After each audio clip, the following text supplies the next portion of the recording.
Today, we are so excited that we have Megan, and she is going to share with us um, just some of her history with diabetes.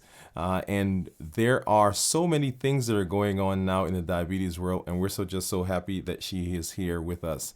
Megan, welcome. Hi, Dr. Wood. Thank you for having me and happy National Diabetes Awareness Month. That's right, National Diabetes Awareness Month, and we've done a couple of shows already dealing with diabetes, and so glad that you are here to participate in this one. There are almost half a billion people in the world. Actually, it said 463 million that are living with diabetes. In the United States itself, there are 34.2 million people who are suffering with diabetes. And over the years, we've had so much that has happened, so much that is developing, and people are always, well, what's the new thing? And we're going to talk a little bit about that today. But why don't you tell us a little bit about you? Yeah, sure. Thank you so much. Well, my name's Megan. I am a certified diabetes educator and registered dietitian, or formerly known as a CDE, Certified Diabetes Care and Education Specialist. It gets to be a mouthful. And I am not only a clinician that helps others with diabetes, but I also have diabetes myself. I've lived with type 1 for over 25 years. And so I love that you're doing advancements in technology, Dr. Wood, because it's truly, I've seen it all. I've seen where it took me 60 seconds to get a blood sugar reading from my meter to using N and R insulin, all the way to where we are now with these amazing closed loop systems and continuous glucose monitoring. I don't know how I survived without them. Right. Wow, wow. So you have actually really seen the gamut of development of technology. I have, yes. I was actually one of the first early adopters of some of the CGM technology, and I can say it's come a long way since then. So Right, now right. I do work with Dexcom, a continuous blood glucose monitoring company, and I help patients and clinicians just really get them started on CGM and continue using it. Right, right. Now tell us, I mean, going back to diagnose, what was it like as growing up with diabetes or those first years? What was that like? Tell us a little bit about it. A lot of learning, a lot of parents waking up in the middle of the night multiple times to check my blood sugar, not knowing what to do. Um, I grew up in a small town, so I didn't have many friends that had diabetes. So I felt very alone and isolated and a little different, you know? Um, so even not trying to learn everything you have to learn about diabetes, it takes it takes a lot of people to help you with that. And so I really felt like I um, didn't learn everything I know. I wish I would have known more back then of the information that I do now, but it just comes with time. Wow, wow, yeah. I know, we as we see people are diagnosed, sometimes sitting with that family and going through, just giving the diagnosis and just watching them as they internalize that. I remember when I was training, there was a there was a family that the son was just diagnosed with diabetes, and so I was in there, kind of going through the process of teaching them. Educators had come in, and we're teaching them now about insulin. And mom just started crying, and I think the boy was about 7 years old. And, we paused and she said, wow, she said, this is so much. I don't know how we're going to do it. And I really feel for those families as they get this diagnosis. I I still have logs and logs of the food that I ate every day that my parents would write down how many grams of carbs and how much insulin I was supposed to take to go along with that. And I still am in a terrible habit of making sure I have 15 grapes. That's all. Maybe I want 15 grapes, no more, no less. So it is. That- Yeah, it's funny. And you say 15 grapes, and I don't think most people will get what that means, because that is a serving of grapes, right? 15 grams. And so this idea of not being able to, and I'm going to put it this way, but I want to turn it around in just a minute. But this idea of not being able to just do what you want, right? So as a child, as someone who is used to just getting up and going, and sometimes I think because we couch it in "you can't do," then I think that puts a big burden on people. And really, I've started more talking to people about how to be successful with diabetes, as opposed to, well, you can't do such and such. I love that. I wish you were my clinician growing up. It's a list of rules of everything that you cannot do, how you cannot live your life. And that's why oftentimes people with diabetes, I don't want to say rebel, but we do. We're tired of rules of not being able to do things. Well, what can we do? So that's a great way to flip the script and give us more Wow. control.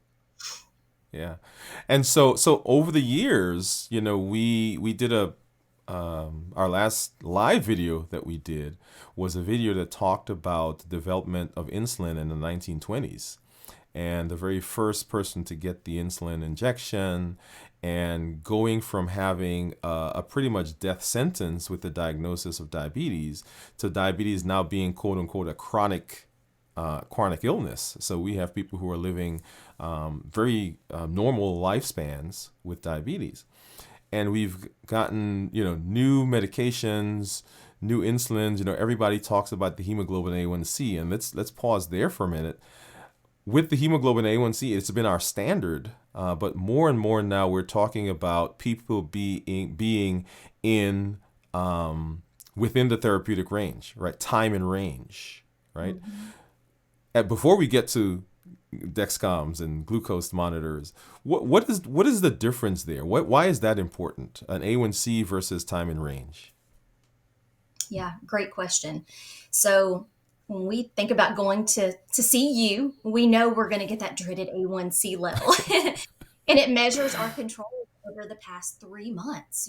So I don't know what I did 3 months ago with my diabetes. I don't think most people do. So a new range, or a new metric called time in range, it gives us how much we're actually staying in that safety zone of 70 to 180, or time in range, for the past however many weeks. Typically on your CGM, you'll see the past 2 weeks is what we look at.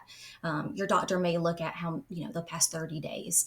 But it's how much you're staying in that zone that equates to that A1C of 7%. And I think it's super important to look at those metrics, because a lot can change in 2 weeks. It's easy to look at, what happened the last 2 weeks, and it's most indicative of what your blood sugars are now, not that 3 months ago.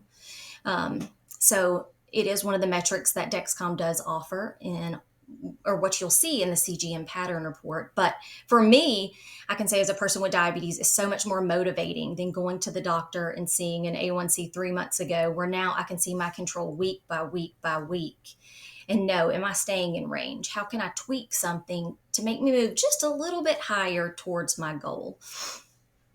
And I love that you say that we're looking back with the A1C, whereas the time and range can be a very dynamic thing, because there are times when people show up in the office, or as I encounter them, and something happened last 2 months ago.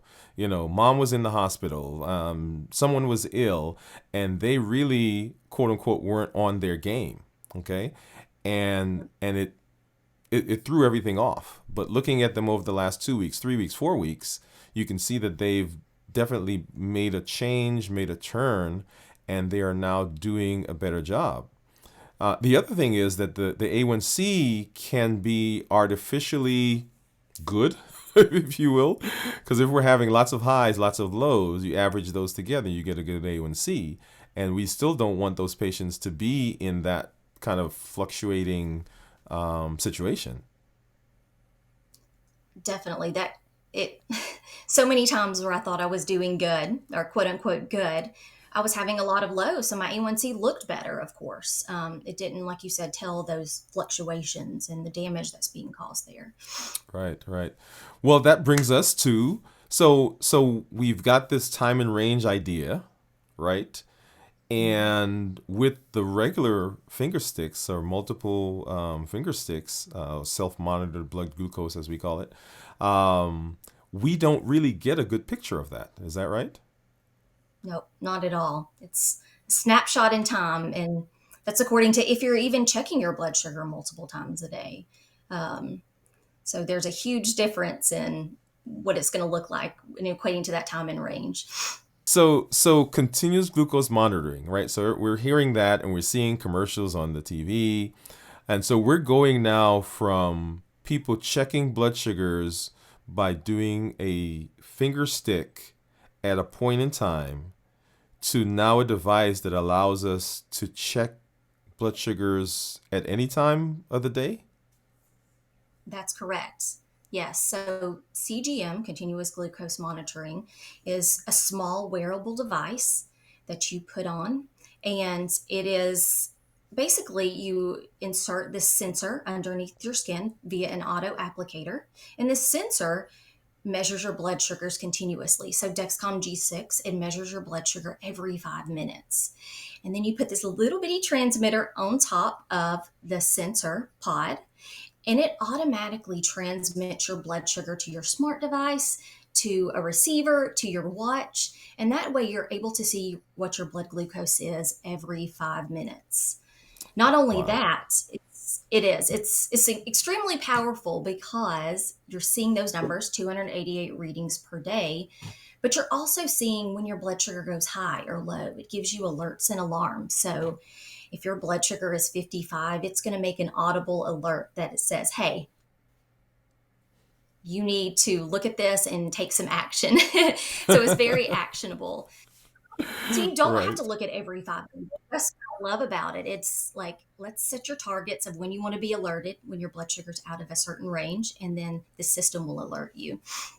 Wow. So I usually tell people that it's kind of like an EKG for blood sugars or one of those monitors that you wear when you go to the cardiologist. It's just there, just monitoring. Now, let me ask this question, right? And everybody's gonna have their own opinion. So is there some magic in knowing what the blood sugar is? I mean, does knowing the blood sugar fix the blood sugar? I think so, for sure. I think honestly, it makes you so much more aware when you're seeing those numbers all the time, and when you're eating something, when you're exercising, when you are about to go to bed, and you don't have to finger stick. You know what your number is and where it's headed. Then it's like a burden's lifting off, and you want to do more of the good things and less of that quote unquote bad things. Um, and I also thinks it helps. Your endocrinologist as well. You're taking control of your diabetes, not relying on him or her in a sense to make all of the changes for you. Okay. So what I like to do is I have in my hand one of the applicators for the Dexcom, and why don't you tell us a little bit about this particular device? Now there are several that are out on the market. So everyone knows this is not a branded or a promotional video, but it is the one that Megan uses. And since she's talking to us today, guess what? That's the one we're going to demo. So if you would go ahead and kind of talk us through what this device is, and then we'll come back a little bit more and talk about what type of data can we get from it. Sure.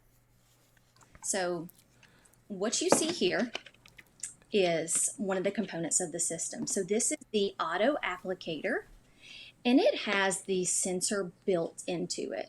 What is so neat about this device is it's factory calibrated. So that means you do not need to do finger sticks at all to teach the system its accuracy. So previous systems, even our previous systems, you had to do 2 finger sticks a day, enter it into the CGM to calibrate it and teach it how to read your blood sugar. Now that is completely void with the Dexcom G6. So, and really, what's made that possible is what you see here, a sensor number that is on the system. This allows you to not have to do finger sticks. So real quickly, I'm going to show you just what you would do with this.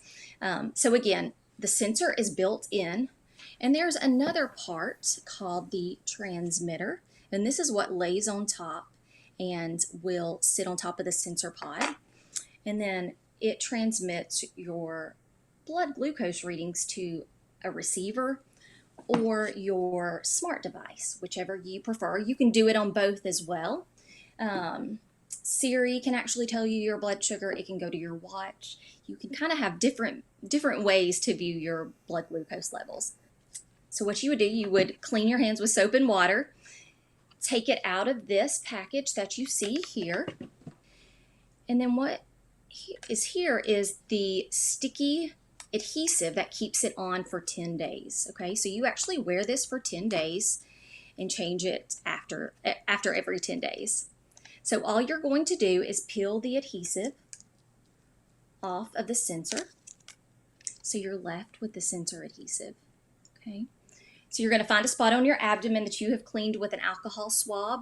Let the alcohol swab dry, and then you're going to place this directly onto your skin. So I like to tell people leave it on for about 30 seconds. See, it's sticky, it's going to stay on there. Okay. Each one of these are individually packaged, so every 10 days you will get a new one of these. You're going to flip this safety guard off. It's very simple. So you can do all of this one-handed if you have dexterity issues or don't have someone to help you. I know previously it took my whole family to help me put this on. Then what you're going to do is press the button, release, pull it directly up, and the sensor is on you. So it is inserted via a needle that's inside of the auto inserter, but it retracts back up. So what's left in you is this tiny little sensor wire that's made of platinum, and it's about the size of an eyelash. Okay, so this sensor now will be measuring your blood glucose after we put this small little transmitter on. So I like to say put the teeth right here in the gums. There's an opening. So all you're going to do is snap the transmitter in. You'll hear a click. Rub around the patch 3 times to ensure it's stuck on. And you are ready to go. It takes 2 hours to warm up. So if you did need to finger stick and make a treatment decision during that time because you're not seeing your numbers, you would need to go ahead and finger stick. After the 2-hour warm up, blood sugars will start coming in on your phone or smart device or receiver, and you'll be able to see your blood sugar every 5 minutes. But what are some of the other benefits of having a continuous glucose monitor? Yeah, really, I think it helps you make precise changes. You, as in the patient with diabetes, make precise changes to your lifestyle, to whatever you need and feel like changing to get your blood sugars in a better range and just to help you feel better. We see with CGM that when you wear it without even changing medication, you lower your A1C, you have more time in range, less time in hypoglycemia. And Dr. Wood, I'm sure you can speak to this, but when you're intensifying your insulin therapy or you're trying to get your A1C lower, you're probably going to have some lows in there.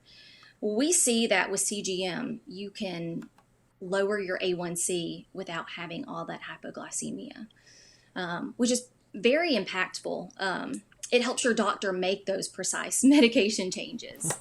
It tells you where your blood sugar is now, but it also tells you where it's headed. So with the trend arrows that you'll see, it tells you in the next 30 minutes, is your blood sugar going to be higher than it is now, lower than it is now, or is it going to stay stable?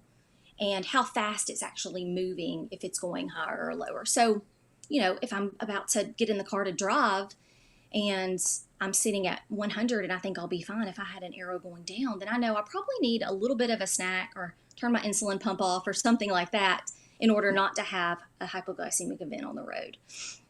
Not only is CGM just completely improves your time in range, but some of the features I think that especially Dexcom can really help improve your time in range even more. We see that those who share their blood sugars with someone else. So you can, when you download the app, you have the option to share your blood sugars with up to 10 quote unquote followers.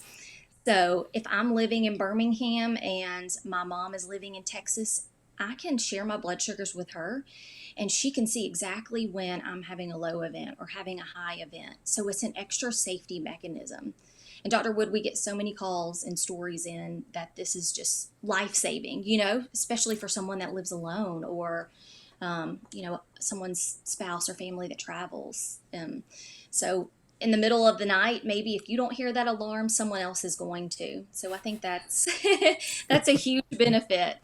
Um, Yeah, I heard a story recently of a mom who said that her daughter called her. I think she lived, I don't know where, in another state, and said, "Mom, your blood sugar is low." And so she woke up to go check the blood sugar, and that's just amazing to me that you have this support system that you've now built. And we use the word follow. I guess all social media now we're following each other. yeah. And so this is an example of a way that your support system can help you achieve better blood sugars. Yeah, and I think it's up to you what you want to share with them. For safety, I always share my low blood sugars. I don't think everyone needs to see every time I go high. So, have that conversation with your loved ones that you're sharing with and say, I'm going to share this with you. We call them packs, diabetes packs, where you're not going to call me every time my blood sugar goes high, or give me 10 minutes to treat this low and then you can call me. This is especially with college kids who are out on their own for the first time and their parents are just like, oh my gosh, I don't want them to have a low blood sugar and pass out. Right. So it's important to share your feelings about sharing those numbers, but also know it's a great safety guard. Right. Now, one of the things that has happened is people are now learning actually more about their diabetes than they did before. Before, it was just this kind of nebulous thing, almost like a black box. And there were certain people that knew how to manage and maneuver within the black box. But I've had people come to tell me, I used to feel whatever. I mean, lightheaded, dizzy, sweaty, whatever the symptom is. And I thought it was done, but my blood sugar was low.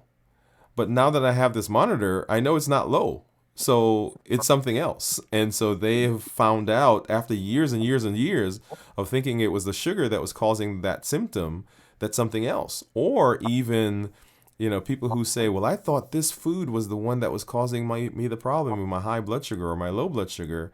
And now I look at the sensor and that's not what it is. I love that. That's how impactful it is. I tell the story of peanut butter. I'm a big peanut butter fan. And, before I got CGM, I was like, peanut butter, it's a protein, it's fine. And now I see that maybe it doesn't increase my blood sugar now, but I need insulin for it a few hours later because it is so high fat. So it really tells you so much that you never knew. Um, Wow. Yeah, beautiful, beautiful. Now, do you have any, and you have been educating, you yourself live with diabetes.